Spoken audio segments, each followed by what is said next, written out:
Shalom, shalom, chers frères et sœurs en Christ, peuple du monde entier, remercie encore le Seigneur, toujours, d'être en vie. Et tout de suite, on va commencer, comme je l'avais dit, il n'y aura pas de découverte, mais je dirais que ça serait un débat. Plus tard, quand je vais finir, j'attendrai des réponses de votre part, par la grâce de Dieu. Et comme je l'ai dit, c'est un sujet très délicat, sensible qu'on va aborder aujourd'hui. Il a aussi dit que pendant longtemps, j'ai hésité. Mais si le Seigneur m'a mis ça à cœur, j'ai toujours besoin de comprendre. C'est bon d'aller toujours recueillir les avis des uns des autres. Mais surtout, vraiment, je tiens d'abord à m'excuser. Je ne viens pas avec un esprit de rébellion, surtout pas. Je n'ai pas un esprit d'opposition ou un quelconque esprit. Voilà. Jésus-Christ lui-même, quand il était sur la terre ici, souvent, ses serviteurs lui posaient des questions. Des questions, il ne s'est jamais fâché. À part le seul jour où les gens n'ont pas réussi à chasser un démon, il leur a demandé, mais sur un ton un peu réprobateur, mais combien de temps il allait rester avec eux? Il a appris certaines choses qu'il n'arrive pas à faire. Sinon, on voyait ses serviteurs souvent même venir dire Seigneur, pourquoi est-ce que tu fais ça? On pourrait garder ça pour avoir l'argent pour donner aux pauvres, ceci, cela. Il leur répondait gentiment. Donc là, tous les gens qui vont m'entendre, hommes de Dieu comme saint fidèle, ne me jetez pas la pierre, je vous en prie. C'est quelque chose vraiment qui me tient à cœur. Voilà. Même si c'est vrai que toujours moi, je vais devant le Seigneur maintenant. Parce qu'il y a les hommes, quelquefois, pas tous d'ailleurs, mais quand il va, il y a d'autres qui n'arrivent pas, voilà, même je dirais même à maîtriser le nerf d'index. Voilà. On va aborder le sujet de la tenue et l'attitude du chrétien dans le monde, dans la vie. On va voir deux sujets. La tenue vestimentaire et l'attitude même du chrétien dans la vie. Et tout de suite là, en commençant par la tenue du chrétien, malheureusement, quand je regarde dans Exode 29, on va commencer par la tenue de l'homme de Dieu. Bon, c'est ça qui est en premier que j'ai vu, l'habillement de l'homme de Dieu. Et on a vu que Jésus-Christ, qui est un homme qui aime la propreté, qui aime la discipline, notre Dieu l'Éternel qui aime tout ce qui est beau, et l'autre, dès qu'il a voulu mettre les enfants d'Aaron, Aaron et ses enfants à son service, tout de suite, il a choisi de les habiller. Parce qu'il sait ce que c'est que l'uniforme, ce que ça confère. On va avoir dans Exode 29, on va prendre le verset 6. Tu poseras la tia sur sa tête et tu placeras le diadème de sainteté sur la tia. Tu prendras l'huile d'onction. Bon, on va avancer un peu. Tu feras approcher ses fils, des revêtiras des tuniques. Tu mettras une ceinture, Aaron et ses fils attachera des bonnets aux fils. En tout cas, il a pris soin de décrire même l'habillement des gens. Mais ce que j'ai vu ici, c'est que les gens devaient porter une tunique. Voilà, ils devaient être en uniforme. On sait que l'uniforme, comme je l'ai dit, ça confère le respect, la discipline. Moi, j'ai porté la tenue, je sais ce que ça fait, ça apporte. C'est-à-dire qu'il y a des trucs que tu peux faire, que tu peux te permettre de faire quand tu n'es pas en tenue, dont tu t'abstiendras quand tu seras en tenue. Voilà. Tu veux pas te mettre à danser dans la rue, par exemple, faire certaines choses, non, ça impose respect, surtout le respect. Voilà. Et puis, on te reconnaît facilement. Le port de la tenue, tout de suite là, j'ai dit par exemple qu'un pasteur qui sort, qui est en tenue, peut-être il y a quelqu'un qui a envie de se suicider, ou bien alors peut-être qu'il a fait quelque chose, bien qu'il va tuer quelqu'un comme ça. Il voit un homme de Dieu, il est en tenue, tout de suite là, il n'a pas besoin d'aller lui demander, il reconnaît, il peut s'approcher, il peut aller se confesser vers lui. En tout cas, ça peut avoir quelques inconvénients, c'est vrai. Les conséquences de la tenue, ça peut avoir quelques inconvénients, mais beaucoup d'avantages. Peut-être très peu même d'inconvénients. Peut-être même pas d'inconvénients. L'inconvénient, c'est que maintenant, dans le monde là où il y a des gens qui sont des extrémistes, qui voient peut-être un chrétien ou bien quoi, il ne sait pas. Sinon, ça ne fait que donner des avantages. Voilà. Je sais. Par exemple, on entend souvent qu'il y a des pasteurs. C'est Dieu seul qui sait qui est son enfant, son serviteur, pas, mais qui violent, on entend souvent, on dit qu'ils violent des jeunes filles. Je pense qu'ils ont une longue robe quand même.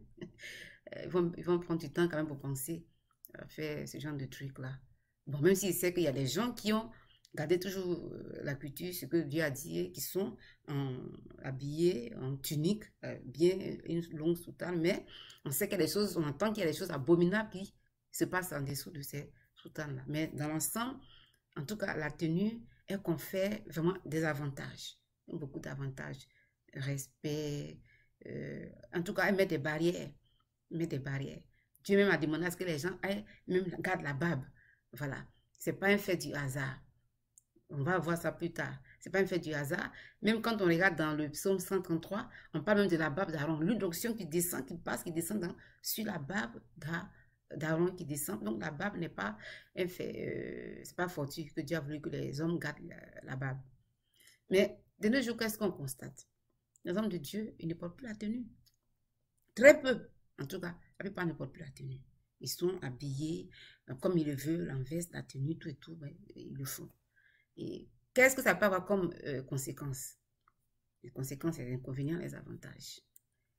J'ai demandé un jour à un homme de Dieu ici, un Américain, on se peignait tous, on faisait une étude biblique, mais les ténèbres sont en train d'envahir le monde. Et bien nous, on s'est demandé, mais nous, en tant qu'enfants de Dieu, qu'est-ce qu'on fait pour que les ténèbres n'envahissent pas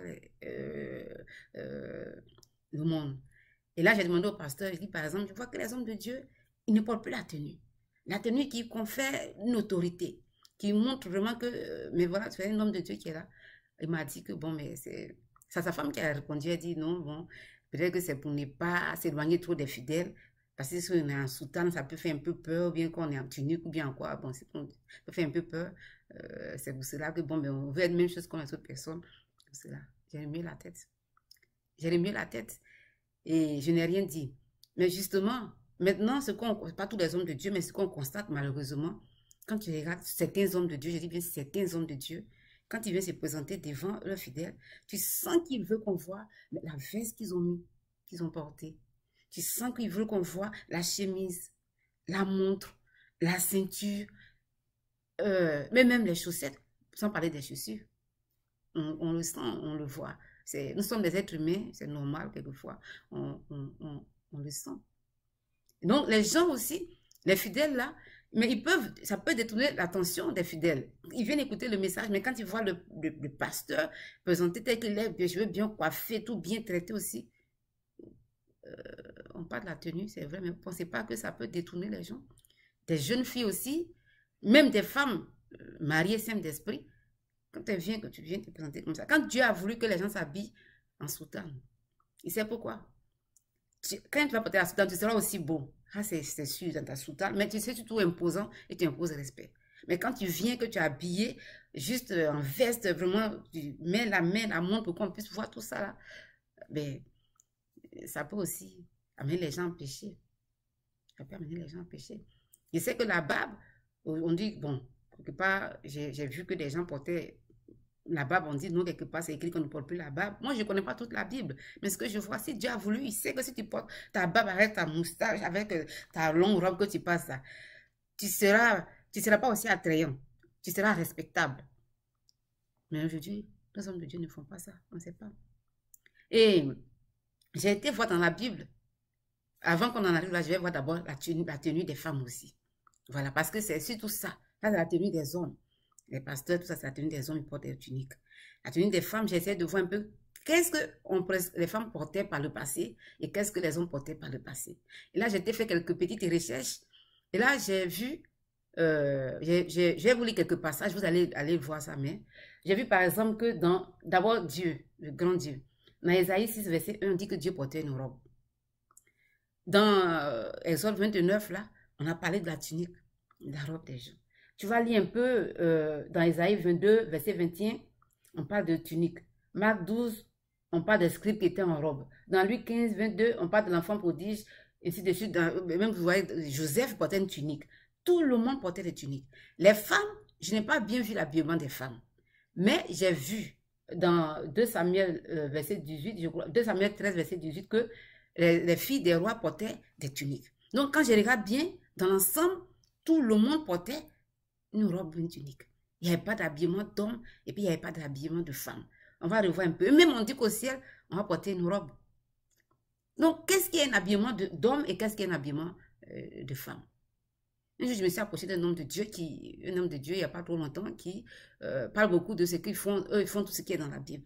Alors, je me suis approché de lui, je lui ai demandé, mais il dit, mais pasteur, vous me parlez de habillement de femmes, les femmes portent pantalon, ne doivent pas porter l'habillement d'homme. Alors que quand je regarde dans la robe, nullement je n'ai vu quand on dit que les hommes portaient les pantalons. Tout le monde était en robe. Même le grand Dieu, dans Isaïe 6, verset 1, il est en robe. On dit qu'on aura une robe là-bas quand on sera au ciel. Alors, le pantalon, ça vient d'où?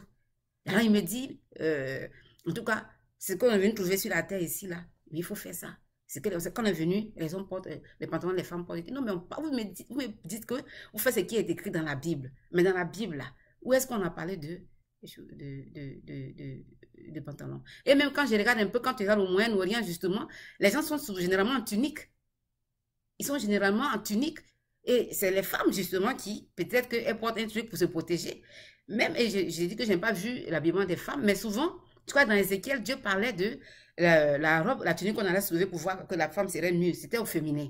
Voilà, on parlait d'Israël, d'une ville au féminin qui dit qu'on va te soulever et puis on va voir ta nudité. Je ne sais plus, pas que je me trompe, c'est dans Isaïe ou bien dans Ézéchiel. Donc, vous voyez tout de suite que tout le monde était en robe, habillé en tunique. Tout le monde était habillé en tunique. Je ne viens pas pour convaincre quelqu'un pour changer. Je veux comprendre. Je m'approche de Dieu. Je veux surtout comprendre ce qui se passe maintenant dans nos vies. Voilà. Et là, ça veut dire que j'attends que les gens m'apportent des réponses. Je ne viens pas avec un esprit de confrontation. Je veux comprendre. Un jour, il y avait une soeur qui essayait de me convaincre, me dit non, vous portez les pantalons, on peut vous violer. Ça m'a fait sourire. Ce n'est pas en pantalon qu'on viole les gens. Moi, j'ai fait les armes, je l'ai dit. Une femme qui porte un pantalon, elle peut se défendre mieux. Ça, en tout cas, on peut me dire tout, j'essaie de comprendre, mais on peut pas venir me dire que, bon, bref, je ne vais pas aller avec ça. Parce que, à force de vouloir, je ne sais pas quoi dire, j'essaie de chercher mes mots, on risque de lâcher la proie pour l'ombre. Des choses vraiment pas trop...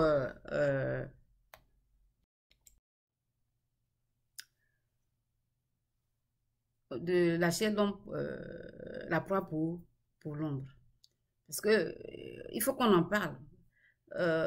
Ça fait couler beaucoup d'encre et de salive. On parle de la femme qui, ben voilà, qui doit se dépouiller. Et c'est vrai. Moi, une fois même, j'étais là, et comme l'Esprit de Dieu me conduit, m'a amené à aller voir, j'ai lu, je suis allée voir dans Timothée, dans Corinthiens 11, la femme qui doit se dépouiller. Et là, je me suis approchée d'un grand homme de Dieu, un grand serviteur de Dieu, vraiment proche, qui fait respecter tout cela aux femmes de son église. On a dit la femme ne doit pas se tresser, ni de tresse, ni en tout cas. Alors, je lui ai demandé, mais attends, parce que je ne comprends pas. On dit que la femme ne doit pas se tresser, ni tresser, rien, alors que nous sommes des Africains. On a les cheveux crépus. Et là, il m'a dit, non, mais il ne s'agit pas de ça. Il ne s'agit pas de ça, mais on parlait des femmes, il voulait me montrer les images. Malheureusement, il s'apprêtait à voyager, il n'a pas pu. Il passe le temps à se stresser. Il dit, ah voilà. Donc, j'ai compris quelque chose, c'est que en toute chose, c'est l'excès qui nuit. C'est l'excès qui nuit.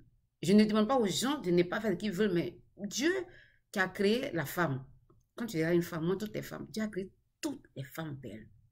Moi, je n'ai pas vu de femme qui n'est pas belle. Je dis ça toujours aux gens. Si on dit qu'une femme n'est pas belle, amenez-la, moi, je vais vous montrer qu'elle est belle. Quand ils vont me parler de une femme, ouais, cette femme n'est pas belle, amenez-moi cette femme-là. Mais quand je commence à la montrer, toutes les femmes sont belles. Dieu aime les bonnes choses, les belles choses. Surtout la femme, il a créé l'homme d'abord, après il a pris le temps, il a pris la corde de l'homme, puis il a créé. Il veut qu'elle soit belle, il a créé la femme. Mais à force de nous, les hommes, de vouloir trop faire, moi, je me rappelle, quand j'étais encore plus jeune, j'étais toujours à Bassam, en Côte d'Ivoire. Il y avait, en ce moment, les assemblées de Dieu venaient d'arriver dans les années 70. On parlait de ça, alléluia. Nos parents ne voulaient pas qu'on y aille parce qu'on dit, si tu vas, tu vas devenir folle. Alléluia. Mais nous, comme on était à l'école, mon père enseignait. L'église n'était pas trop loin. De temps en temps, on courait un peu pour passer, même si on respectait nos parents. Je voyais une jeune fille, une jeune dame, très belle, qui était en classe de terminale, quand l'église est arrivée. Au fil des mois, elle a commencé à changer parce qu'on dit, bon, mais est-ce que tu es comme ça? Il faut être comme ça. Mais à la fin, la femme est devenue toute pâle. D'autres disaient, dans certaines églises, on dit que bon, le Seigneur arrivait, s'approchait la fin du monde, alors que Jésus-Christ lui a dit que lui-même ne concerne ni le jour ni l'heure. On avait dit ça. Donc les gens d'autres ne travaillaient pas, les femmes devaient vraiment se négliger. Quand je dis négliger, on n'a pas besoin de porter des rouges à lèvres ou bien des crayons. Je ne parle pas de ça. Mais prenons un exemple par exemple. Je connais des hommes qui sont là et disent que ma femme, mais quand je l'avais épousée, elle était mince comme ça. Bon, maintenant, elle a des enfants, bon, elle a grossi, mais ça fait rien. Je l'aime comme ça. Mais tout le monde aime sa femme comme ça. Si vous voyez une femme qui fait quelque chose, et puis elle est dedans, elle a son mari, qu'elle continue, c'est que son mari aime ça. Ou du moins, ça ne le dérange pas. Mais on est ensemble. Dieu qui a pris le temps de créer la femme, il a fait tout. Peut-être qu'on est en train de prendre du poids, mais nous, on est en train de prendre du poids. Tu vas dire par exemple, ah ma chérie, mais ça même qu'on fait là, Dieu ne sera pas content. Dieu ne veut pas créer un être humain bien, puis arriver sur la terre si tu fais aucun effort. Non, viens, on va faire un peu de sport. C'est bon pour la santé. On peut le faire. Ça ne veut pas dire que tu es en train je ne sais pas quoi dire, commettre une abomination, ou bien vouloir arranger les choses de Dieu, ou bien quoi, je ne sais pas. Moi, en tout cas, quand je suis là, que je commence à être excessivement, et prendre du poids, ce qui me donne la force et le courage, il y a bien sûr mon époux, mais je pense à Dieu. Quand je dis, ah, Dieu ne t'a pas créé comme ça. Quand je pense à ça, je me soulève. Avec le Saint-Esprit, je m'avais fait du sport. Mais c'est ça.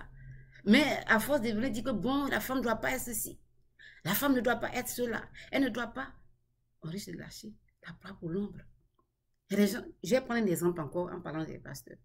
Tout de suite là, si un pasteur s'élève et qui, pour voir un peu ce qu'on dit, ce dont on parle là, qu'il va s'éteindre les cheveux, il prend souvent les cheveux, la teinture va du numéro 1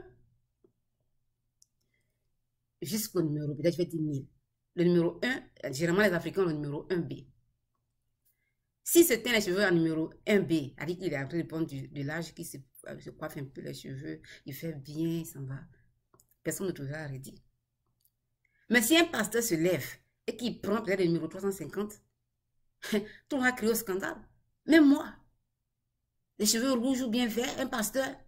Mais fondamentalement, qu'est-ce que ce pasteur-là a fait par rapport à celui qui a pris le numéro 1B qui s'éteint un peu les cheveux? Quand tu veux bien voir qu'est-ce qu'il a fait, ce qu'il a fait, que tu peux dire qu'il est vraiment un péché, c'est que c'est excessif. Voilà. Et Dieu n'aime pas tout ce qui est excessif. Vous le voyez dans la nourriture, Dieu dit que si on doit manger, mais si tu le fais, excessivement, ce n'est pas bon. Qu'est-ce qu'il a fait? On dit qu'il y a le diable, le démon dans les cheveux, c'est vrai. Je ne dis pas non, on a vu des délivrances. Mais le diable, je l'ai dit, on a déjà vu. Il utilise tout ce que Dieu a créé pour faire chuter les hommes. C'est tout. Je vais vous citer quelques-uns, mais encore deux.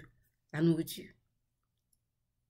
Il y a des gens qui tuent des gens. Moi, j'ai eu à régler des affaires. Ils ont tué des gens pour la nourriture.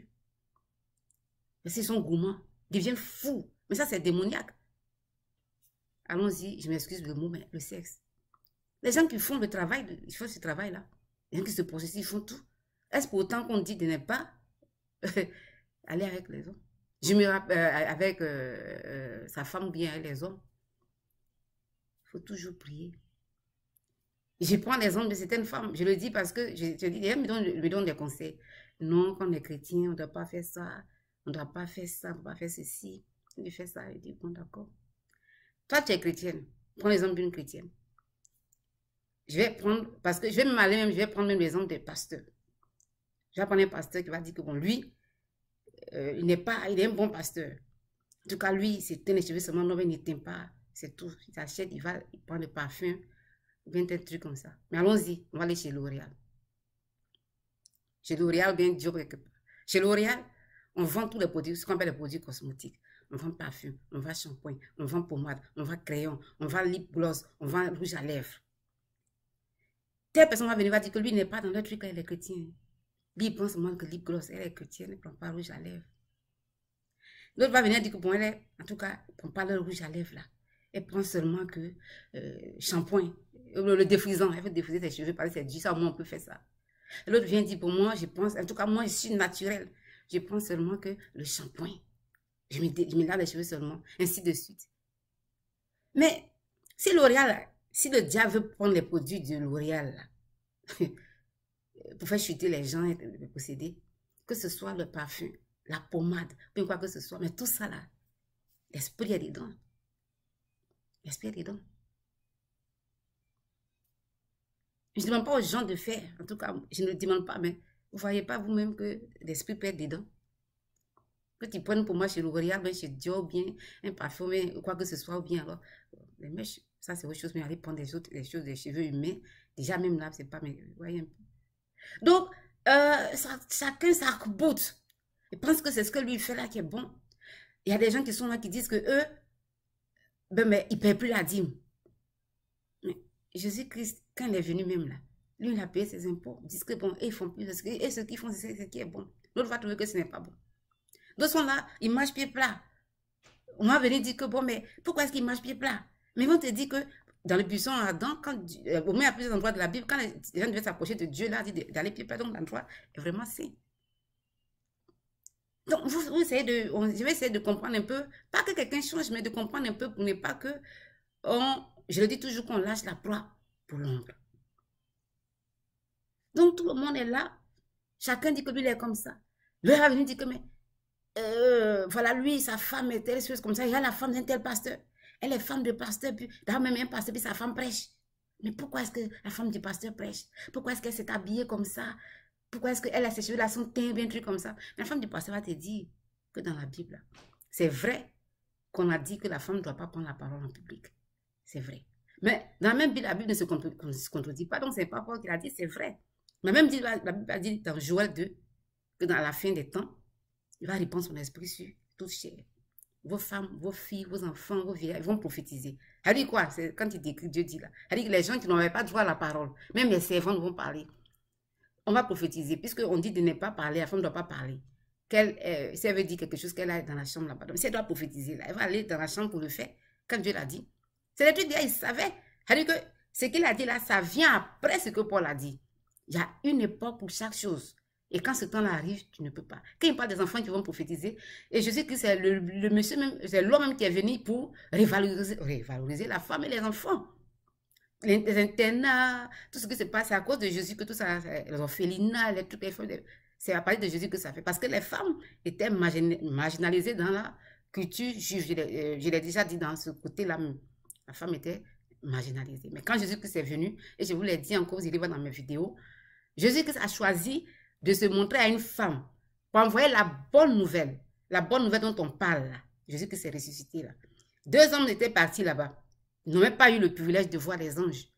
Mais quand la femme est partie, Jésus a dit, va annoncer la nouvelle. À qui? C'est aux hommes. Il faut qu'on fasse très attention. Et je ne dis pas que les gens ont tort, pas tout ça. Ça dit que Dieu est en train d'avancer, puis voilà. S'il a fait parler une ânesse, la femme ne doit pas ouvrir la parole, ne doit pas rien dire. Il y a des hommes, 2 hommes qui sont des chrétiens, mais qui ne s'occupent pas de leur femme, qui les maltraitent parce que, bon, mais la femme, elle n'est rien. Mais Dieu te dit que la femme doit être soumise à son mari. Et puis l'homme, il doit aimer sa femme comme lui-même. En anglais, on dit c'est trick. Je n'ai pas dit que c'est un piège, mais il faut bien voir. Si tu t'aimes, là, tu peux t'insulter. Est-ce que tu peux te frapper? Est-ce que tu peux t'humilier? Déjà, donc, il y a l'équilibre qui est là. Et dans la Bible, je n'ai jamais vu un homme qui a maltraité sa femme, à part le mari d'Esther. Et je dis que le mari d'Esther, il venait de la Perse, l'actuel Iran. Sinon, les hommes, ils aimaient trop leurs femmes. On a vu ça. La maman de Samuel, Anne, Samuel, elle se lamentait, son mari dit, mais ma chérie, pourquoi tu pleures? Parce que tu n'as pas d'enfant. Est-ce que je ne veux pas mieux que 10 hommes, 10 enfants? Je ne sais plus combien d'enfants. C'est de l'amour. Jacob est parti là-bas, je ne sais plus, c'est Jacob bien, je ne sais plus que je mélange un peu, ou bien Abraham. Il s'amusait, sa femme faisait le love. Le roi avait dit, mais vous là, venez ici. Venez ici. Ce que vous faites là, ce n'est pas clair. Parce qu'on sait comment un homme est avec sa soeur. Tout ça là. On fait attention parce qu'on a tendance à travestir la parole de Dieu. On veut faire plus que Dieu. Qu'est-ce que ça coûte qu'une femme puisse s'entretenir? Comme Dieu a dit, je ne demande pas de venir mettre des rouges à lèvres ou bien non. Mais c'est agréable à voir. Mais c'est beau à voir. Si on vieillit, qu'on peut faire un peu de sport, pour ça, faire choses. Je ne demande pas aux gens. Mais comment arriver aussi là-bas? Si Dieu nous dit, mais pourquoi vous avez fait ça? Dieu veut autre chose. On parle de l'attitude des chrétiens. Dieu veut ça, mais ça ne veut pas dire qu'on doit... Non, non. Donc je demande. C'est ce que je demande aux gens. Mais si on retournait au début, et si nous tous on faisait comme ce que la Bible nous demande, et qu'on portait, parce que dans la tenue, c'est la robe que tout le monde doit porter, la tenue, la tunique. Et vous voyez que certains de nos frères portent ça parce qu'il y a des choses qu'ils ont gardées, qu'ils font partout au Moyen-Orient. Et si on revenait? Et quand Dieu fait ça, il sait pourquoi. Et même les hommes qui demandent aux femmes là, de ne pas de porter seulement que des tuniques ou des trucs comme ça, ils savent pourquoi. Ça te rend simple, ça te rend moins attrayant. Et voilà. Tu portes ta barbe, ta longue robe, bien. Le pasteur, tu vas prêcher, tu auras moins de problèmes, les femmes ne vont pas venir te courir. Tu ne seras pas attrayant en tout cas. Mais tu seras respectable. La femme aussi, il y a des hommes qui savent que si tu portes ta longue robe, que tu passes, mais on ne te voit pas. Mais et si on retournait à la parole? Si on retournait à la parole, mes frères et sœurs, c'est ça, je vous lance, le débat est lancé. Vraiment que, de toute façon, moi, c'est l'esprit qui me conduit. Hein. Mais je vais essayer de voir parce que souvent, on te dit que non, il ne faut pas faire ça. Bon, on ne porte pas pantalon. C'est vrai, tout ça là. Parce qu'on va continuer à faire ça. Et souvent, les gens pensent que ça crée des complexes de part et d'autre, soit d'infériorité ou bien de supériorité. Il faut qu'on fasse attention. C'est pas parce que tu te couvres les cheveux ou bien que tu t'emballes que tu es chrétien. C'est parce que tu ne le fais pas aussi que tu es chrétien. Dieu a quelque chose qu'il veut il sait. Et lui, il a tout balisé. Il dit que lui, il ne regarde pas au cœur de l'homme. Il ne regarde pas à l'extérieur, mais il regarde le cœur de l'homme. À plusieurs endroits de la Bible, a dit ça. Il regarde le cœur de l'homme. Je vais vous dire quelque chose, mais je le dirai la prochaine fois qu'on ne reviendra pas. Je ne vais plus trop durer. On remercie le Seigneur encore pour cette journée, pour ce message qu'on a reçu. Et chacun va réfléchir. Puis on va voir pour qu'on puisse avancer, pour que l'œuvre de Dieu puisse avancer. C'est ça qui est important, l'œuvre de Dieu. Voilà, que ça puisse être avancé. Moi, je me posais des questions. Je le dis toujours, je remercie le Seigneur. C'est par le canal de mon mari que j'ai connu le Seigneur. Mon beau-père était un grand serviteur de Dieu dans ma famille, famille de mon mari. Très grand serviteur de Dieu. Les hommes qui marchent sur cette terre-là, il ne faut pas de publicité, mais des très grands serviteurs de Dieu. Je me suis dit, je dis à tous ceux qui sont dans cette famille-là que si Dieu nous a mis ici, qui sont entrés dans cette famille, ce n'est pas pour autre chose que d'être sauvés. Alors, il faut attraper ça. Il faut attraper. Je remercie le Seigneur. C'est mon époux qui m'a pris la parole. Je me dis, mais pourquoi est-ce que le Seigneur ne va pas lui dire certaines choses que c'est à moi qui viens dire? Je vous disais que souvent, à 3 h du matin, je recevais la présence de Dieu. Ça, c'est au début, là-bas, il y a 3 ou 4 ans, maintenant, il ne le fait plus. Mais Dieu, il y a des choses qu'il fait, qu'il veut te prendre, et puis après, je recevais ça. Il y a des trucs que je reçois, des messages que je vous donne. Ce n'est pas mon imagination, ça revient comme ça. Mais si la femme ne doit pas parler, bon, je vais le donner à mon mari pour qu'il vienne parler. Ou bien alors je m'étais, mais je fais quoi? Parce que je n'ai pas imaginé. Pourquoi Dieu ne le choisit pas et c'est à moi qui viens parler? Dieu regarde au cœur de l'homme. Faites très attention. Sinon, on va arriver là-bas, on sera surpris. Des gens à qui tu ne t'attendais même pas, on ne s'attendait pas, on va les voir là-bas, ils sont assis à la table du roi, demain ils sourient pour te regarder.